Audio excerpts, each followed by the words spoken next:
Wirathu, जी हां, बस ये शब्द ही काफी है म्यांमार में। इस शब्द को सुनकर मुस्लिमों में कपकपी मच जाती है। विराथू वो संत है जिन्होंने आतंक के खिलाफ पूरे म्यांमार को खड़ा कर दिया और फिर वहां से लोगों ने अवैध मुस्लिमों को खदेड़ डाला। लोग जो भगवान बुद्ध की बातों पर अमल करते आ रहे थे, उन लोगों ने देश की रक्षा के लिए बुद्ध की बातों को छोड़ संत विराथू की बातों पर अमल किया। विराथू ने कहा, चाहे आप कितने भी दयावान और शांति प्रिय हो, पर आप एक पागल कुत्ते के साथ नहीं सो सकते, अन्यथा आपकी शांति वहां कोई काम नहीं आएगी और आप बर्बरता से खत्म कर दिए जाओगे। साथ ही उन्होंने कहा, शांति स्थापित करने के लिए हथियार उठाना होगा, शांति के लिए युद्ध जरूरी है।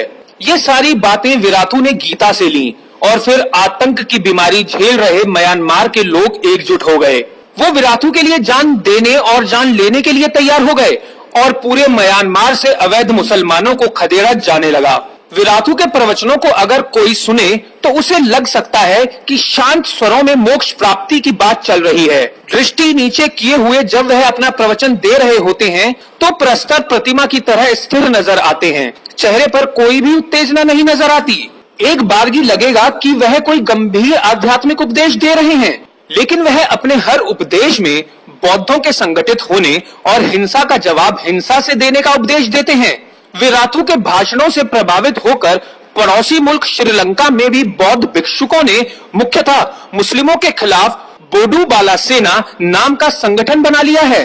इस संगठन का मुख्यालय कोलंबो के बुद्धिस्ट कल्चरल सेंटर में है, जिसका उद्घाटन राष्ट्रपति महिंद्रा राजपक्षे ने किया था। इस संगठन में भी लाखों समर्थक हैं जो मानते हैं श्रीलंका को मुसलमानों से खतरा है। हजारों लोग उनकी रैलियों में शामिल होते हैं तो सोशल मीडिया पर भी उनकी अच्छी खासी पकड़ बन रही है। वे मुस्लिम समुदाय के धार्मिक विश्वासों, पूजा पाठ के तरीकों और विशेषकर मस्जिदों को निशाना बना रहे हैं। केवल म्यांमार और श्रीलंका ही नहीं, चीन में भी बौद्धों और मुस्लिमों में टकराव जारी है। बौद्ध देश चीन के मुस्लिम बहुल प्रांत शिनजियांग के मुसलमान देश के इस क्षेत्र को इस्लामी राष्ट्र बनाने के लिए वर्षों से जिहाद कर रहे हैं। ये लोग चीन में केवल एक बच्चा पैदा करने के कानून का भी विरोध करते रहे हैं। यहाँ तर्कमूल के उइगर मुसलमान चीन में रह रहे विशेष समुदाय के मुसलमानों को कहा जाता है। ये पाकिस्तान के कबायली इलाकों में आतंक की ट्रेनिंग लेकर चीनी नागरिकों का खून बहाने की साजिश रचते हैं, परंतु पूरी दुनिया को इस्लाम की आग में जलता देखकर चीनी सरकार ने सबक लिया है और यहाँ के मुसलमानों पर जबरदस्त दमन की नीति अपना ली है। यहाँ मुसलमानों को दाढ़ी रखने, बुर्का पहनने, यहाँ तक कि रोजा रखने पर भी पाबंदी लगा दी है। म्यांमार में हुई हिंसक घटनाओं के बाद अब प्राय पूरी दुनिया में बौद्धों और मुस्लिमों में भारी तनातनी पैदा हो गई है, जिनमें अशीन विराथू बौद्ध दुनिया के एक नायक एवं जिहादी दुनिया के लिए एक बड़े खलनायक बनकर उभरे हैं। म्यांमार में हुए कई सर्वेक्षणों के बाद ये प्रमाणित हो चुका है कि जनता एवं बौद्ध भिक्षु विराथू के साथ हैं।